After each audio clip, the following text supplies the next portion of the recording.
दिया था। परंतु आज हम एक बार फिर 2023 में क्या परिस्थितियां होंगी और वहां परमेश्वर क्या कुछ धरती पर क्यों दोहराएगा, इस बात पर हम प्रकाश लाने का प्रयास करेंगे। 10 दिन पहले की बात है, हिमालय की पहाड़ियों में 4 घंटे बर्फीले ठंडी ठंडी हवाओं में, जहां बैठने की भी सुविधा नहीं, जहां पर लोगों मनुष्यों की आवाजाही बहुत कम होती है, ऐसी जगहों का चुनाव करके हम अपनी टीम के साथ भविष्यवक्ता और प्रेरितों की एक टीम है हमारी, उसके साथ हम प्रार्थना कर रहे थे। प्रार्थना करते करते दार्शनिक अपना शरीर त्याग करके बाहर आ जाते हैं और वे हवा में फ्लोटिंग करते हैं और इस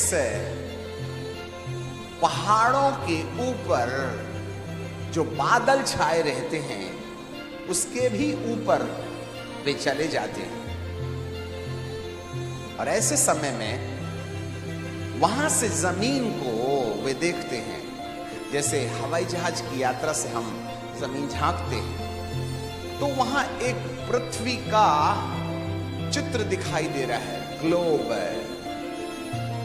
और इस चित्र में पृथ्वी का जो गोल है जिसमें संपूर्ण धरती पाई जाती है, उसके उत्तरी ध्रुव की तरफ एक बहुत बड़ा पशु सोया हुआ है, एलिगेटर के समान, मगर के समान, या फिर बहुत विकराल मगर की तरह, और वो सोया है कांदे लेना।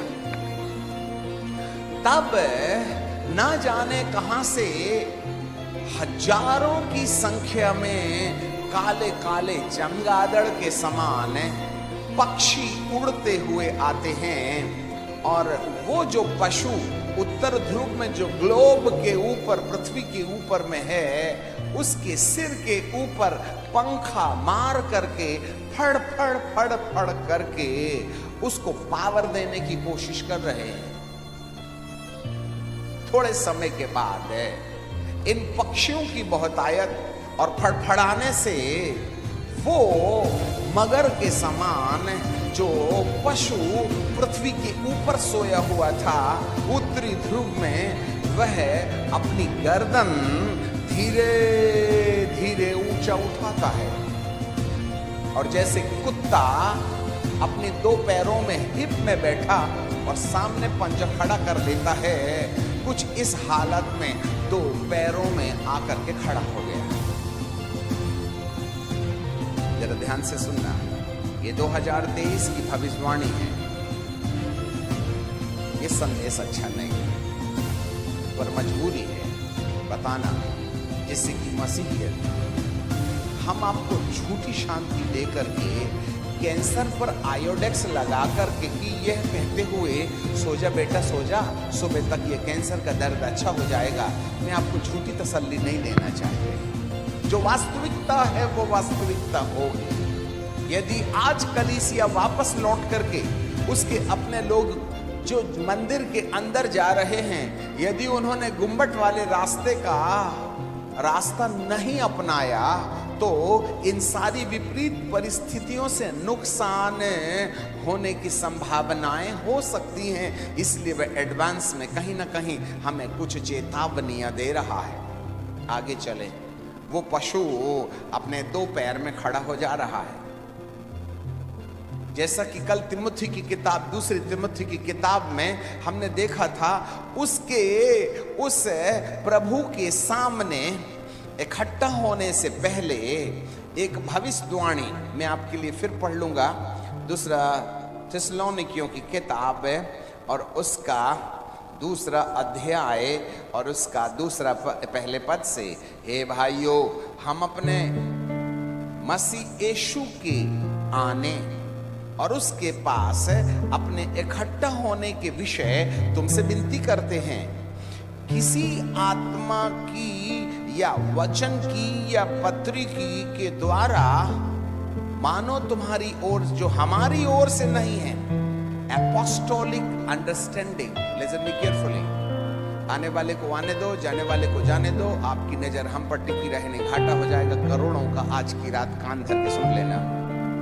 यहां लिखा है किसी आत्मा की या वचन की या पत्री की, जो मानो हमारी ओर से नहीं, यह समझकर कि प्रभु का दिन आ गया है, तुम्हारा मन अचानक अस्थिर ना हो जाए और ना घबरा जाए। क्योंकि किसी भी रीति से किसी के धोखे में ना आना, क्योंकि वह दिन नहीं आएगा। कौन सा दिन नहीं आएगा? मसीह यीशु के दोबारा आने का और उसके पास इकट्ठा होने का दिन नहीं आएगा जब तक कि अंतिम भविष्यवाणी नहीं होगी। यहाँ बाइबल का परमेश्वर कहता है इस अंतिम भविष्यवाणी के लिए यह एक महत्वपूर्ण बात है, और वो ये है किसी रीति से किसी के धोखे में ना आना, क्योंकि वह दिन ना आएगा जब तक वह धर्म का त्याग ना हो और वह पाप का पुरुष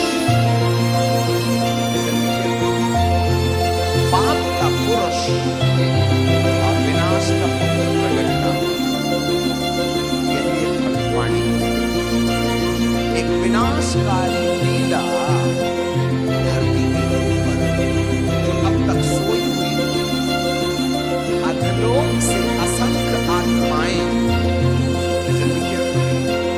अधलोक से असंख्य आत्माएं बाहर आकर पृथ्वी के ऊपर सोए इस ड्रैगन को जगा रही है, और 2023 तक उसके सिर और दोनों हाथों में पावर आ जाएगा। उसका इलाज क्या होगा?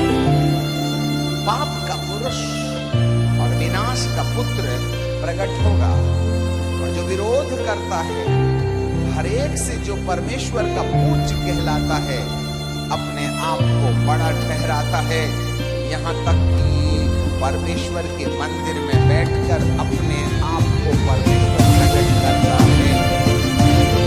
स्मरण रहे, जब मैं तुम्हारे यहाँ था तुमसे ये बातें कहा करता था, और आप उस वस्तु को तुम जानते हो। कौन सी वस्तु है? उसमें क्या उस ड्रैगन को रोक सकती है? यहाँ जरूर लिखा है वह अपने धर्ममय हाथ से हमारी रक्षा करेगा। वो नहीं छोड़ने की बात करता है। 2023 तक उसने हमें नहीं छोड़ा, और 2023 के दौरान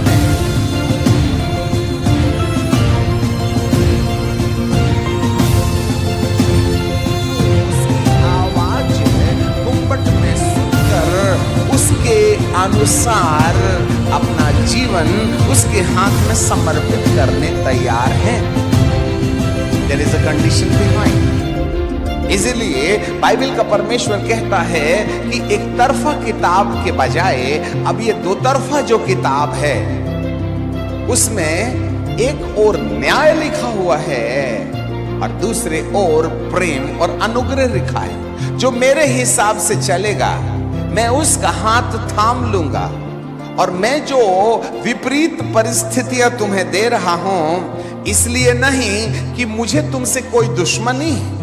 कान दे लो, मुझे आपसे कोई विद्रोह है। मुझे मालूम है, कोई ना देखे इधर उधर, मुझे मालूम है तुम कष्ट में हो, मुझे मालूम है तुम सताए जा रहे हो, मुझे मालूम है तुम जेल खाने में डाले जा रहे हो, मुझे मालूम है कि तुम अकारण सताए जा रहे हो, परंतु उसके पीछे परमेश्वर की क्या योजना है, वो ऐसा क्यों होने दे रहा है? इसलिए जिससे कि हम अब भवन के अंदर आने के साथ साथ गुंबज में चढ़कर उसकी आवाज सुनने के लिए अपने कान भी तो खोल लें कि वो कहता क्या है। ये पक्षी आकर के उस सोए हुए पशु को जगा रहे हैं और वह अपने दोनों पैरों के बल खड़ा हो गया। लिसन मी वेरी केयरफुली, कल क्या होगा 23 में। तब स्वर्ग से 2 सिंहासन उतरते हुए दिखाई दे रहे हैं। अब स्वर्ग से नहीं, माफ कीजिएगा, आकाश से 2 सिंहासन उतरते हुए दिखाई दे रहे हैं। अब जरा थोड़ा सा और ध्यान देना पड़ेगा। जब कभी भी कोई भविष्यद्वक्ता करता है तो उसका केंद्र बिंदु यरूशलेम रहता है। यरूशलेम वह केंद्र बिंदु है जहां से उत्तर, दक्षिण, पूरब, पश्चिम दिशा निर्धारित की जाती है। थोड़ा दूर रखना उसको, निर्धारित की जाती है। बाइबल का परमेश्वर दार्शनिक को दिखाता है यरूशलेम के ठीक पूर्व दिशा की ओर, जिसमें गोल्डन फाटक है, सोना गेट, जहां पूर्व दिशा में मिलाप वाले तंबू का दरवाजा पूर्व की ओर खुलता था। अदन के बगीचे से आदम को परमेश्वर ने पूर्व से निकाला था और सुलेमान ने जो मंदिर बनाया उसका फाटक भी पूर्व दिशा की ओर खुलता था, जिसको अब इस्माइलियों ने बंद करके उसके दरवाजे के सामने अरबियों की कब्रिस्तान और नीचे में अन्य जातियों की और उसके और ऊपर यहूदियों की कब्रिस्तान पाई जाती है, जिसके बाजू से यीशु गधे के बच्चे के ऊपर बैठकर यरूशलेम की ओर देखते हुए कहता है, हे यरूशलेम, हे यरूशलेम, कितने बार मैंने चाहा जैसे मुर्गी बच्चों को अपने पंख तले छुपा लेती है वैसे भी मैं तुझे छुपा लूं, परंतु तूने कभी नहीं जाना, इसलिए इस पत्थर पर पत्थर भी ना बचेगा जो ढाया ना जाए। ढलानू के पड़ाव पर कई माताएं यीशु के पास बच्चों को लेके आई। हे प्रभु, प्रभु कहते हैं मेरे लिए मत रो, अपने लिए और अपनी संतानों के लिए रो। आज बच्चा पैदा होता है ना तो कान में हाथ रख के पैदा होता है, क्योंकि मां ने गर्भ के समय 24 घंटे मोबाइल में बतियाई थी, तो डीएनए नहीं आएगा क्या? इसलिए दूध पीते बच्चे को मोबाइल दे दो तो चाहे कितना भी भूखा होगा, सिसक सिसक के वह पर्दे की ओर झांक करके कहेगा, टेंशन नहीं, दूध भी नहीं मिलेगा, इधर तो जान वापस लौट आई है। और हम